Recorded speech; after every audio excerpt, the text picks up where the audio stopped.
This is Jay Deshari. Jay Deshari, physical therapist, director of the Center for Endurance Sport at University of Virginia. And this is Mike Smeda. Very good. My name's Mike Smeda. I'm a graduate student at the University of Virginia studying aerospace engineering. Jay's job is fixing injured runners. Mike, the middle distance runner on the Ragged Mountain racing team, is an injured runner, Achilles problems.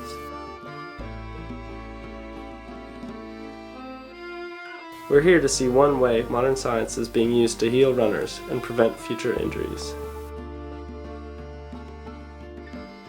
An individual came in today with a history of basically some chronic Achilles pain. Basically he had issues kind of on and off again for about a year, and kind of manifested, got increased sometimes, decreased sometimes, not really a predictive pattern, but generally gotten worse. And then one day basically said, if I have instant shock pain in my heel, can't run, have to stop, quit this workout today. One day I just went to go warm up for a workout and everything was feeling fine, and then about 5 or 6 minutes into the workout it started to bother me, and then over the course of the next 5 minutes or so it became excruciatingly painful and couldn't really walk on it, or definitely not run on it, so I didn't do the workout that day, and then it hasn't really healed very quickly. So basically what he has a combination of is some Achilles tendinosis, so basically strain problems within the Achilles tendon, and had some problems with a bursitis, and a bursa is just a little fluid-filled sac that became inflamed and irritated. I went to go see Dr. Wilder, orthopedic. I guess he's a foot and I'm not exactly sure what he does. He's Dr. Bob Wilder, chair of the Department of Physical Medicine and Rehabilitation at the University of Virginia, medical director of the Runners Clinic, as well as the Center for Endurance Sport. And he put me on anti-inflammatories, which helped with the pain for a while, but obviously didn't really fix the problem. I guess we were kind of hoping that it would fix itself and go away, but unfortunately it didn't. So then I took some time off and then tried coming back, but I think I came back a little bit too strong, and then it started bothering me again, so I took some more time off. But to get that condition better, you need to rest the bursa. It has to basically calm down a little bit, so he took some time off. You have to strengthen the Achilles tendon, which he did, and he did a bunch of eccentric exercises, which are great. Those are lengthening contractions. This is when Mike booked an appointment with Jay at the Center for Endurance Sport, not quite a year after his initial injury. These appointments analyze a runner's form in 3 ways: a visual assessment, an objective gait analysis, and a clinical exam. I mean, that I'm not too worried about, but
After warming up and calibrating the force plates in infrared, Smeda begins his running evaluation, lasting about 7 minutes, for him at 6-minute pace.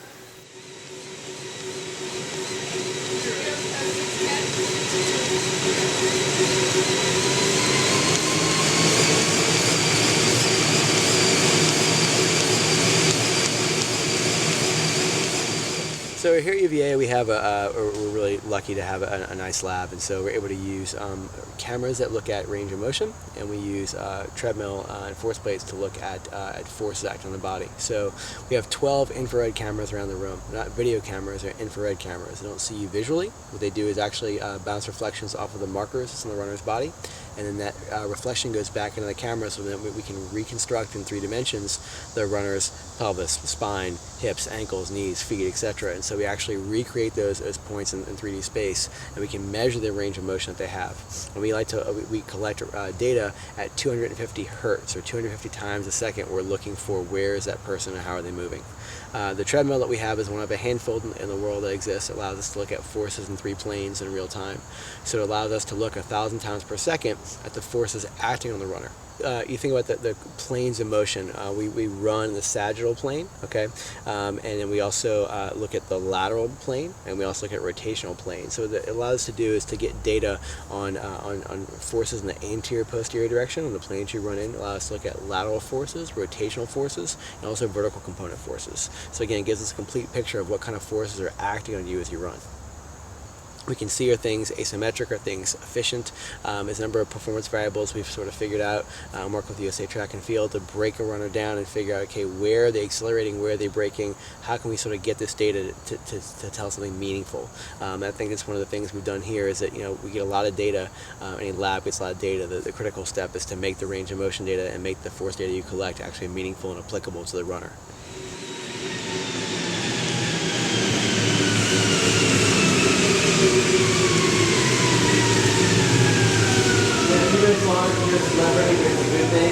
Got a little more sweat, that won't hurt as much as well. Very good. It's getting pretty testy. Ready?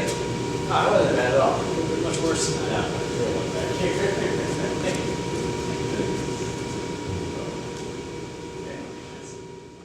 Smeda finishes his run. While the engineer processes the data, Jay takes Mike into the back room for a clinical evaluation. There he correlates what he observed during the gait evaluation with the physical musculature and skeletal structure of the athlete. So get your balance first. So the idea is you want to basically have the ball of the foot down on the ground. When you stand in single leg balance, you sort of do this. The ball kind of just pops up back and forth. Okay. When I ask you to close your eyes, the very first thing that happens is first you shift here. You basically just come off the outside of the foot. So you're using what I call reactive balance instead of proactive balance. Okay, so reactive balance means you're basically just kind of flopping around like this. Proactive balance means you actually can stabilize, you know what to do. So you have to teach you how to get your forefoot down. Why is this important? Well, it's really simple. Things we're able to really focus on with him is that his foot tends to land a little bit differently. It lands a little bit more, which we call it an everted position, a little bit more inside of the foot down, and he lacks a certain amount of range of motion to roll off the ball of the foot. So because of that, he's unstable from a muscular standpoint, so he can't stabilize the foot very well in the stance phase, which is when you have to control your body, and the limitation of range of motion sort of forced him to roll off the outside edge of the foot. So if you combine the fact of a different type of motion occurring in the foot that he can't control, you wind up with imbalances again in that lateral plane that are really, really critical for him. So a big part of our component for Mike today was trying to strengthen him, to get that lateral stability, lateral control of the foot and ankle, to basically fix the cause. Now we also saw an effect with our runner today too. He has a lot of medial lateral shift of his shoulders and actually sort of leans to the right side a good bit, and he's doing that to sort of take stress off the left ankle because he's had chronic problems with that. That's more of an effect. Okay, we see it. It's actually pretty prominent. In fact, you don't really need the system to see, oh, he's wobbling to one side. It's pretty visible. But the idea is that he's doing that because of problems down below the foot and ankle. So we correct the issues of the foot and ankle, and I don't expect the issues up top to just magically go away because he's practiced and run that way for past couple of months. So those habits are ingrained. So my goal is to also add in some hip stability exercises to make sure he's aware of his posture when he's running, to make sure he's aware of that lateral control, and that's how we're going to fix both the issues.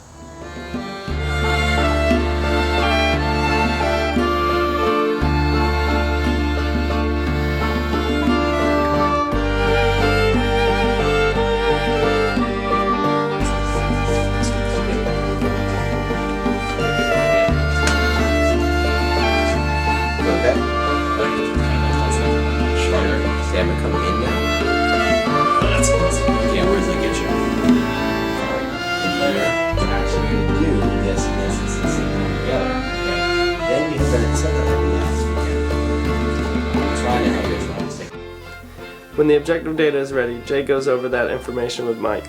He uses this data to connect what he observed with his clinical assessments to determine the causes of the runner's injury or inefficiencies, and to formulate a plan to correct those problems. I have you stretch your calves, but I think most of the benefit can see actually stretching the foot, okay, stretching the plantar fascia on the business spine. So everything's all continuous. Calf goes in Achilles, goes in the plantar fascia. It's all one continuous tissue alignment. That's how this again strangles back to the back.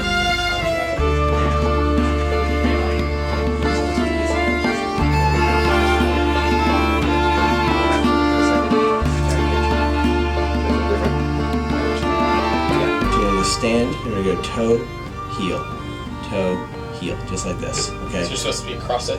Yep, you want to work at 45 degrees. So, come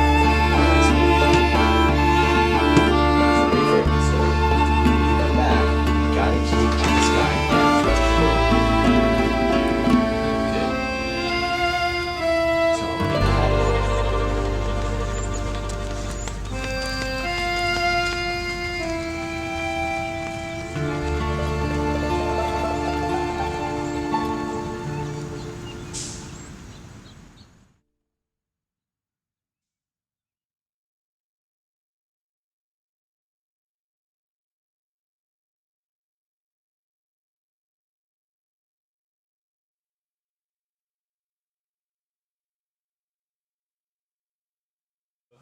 When I ask you what sets your lab setup apart from everybody else, what do you say? I guess that would be the time to say ours goes to 11. Yeah. It sums up right there. We can certainly come up with some other Maybe, yeah, more meaningful relevant information for our readers.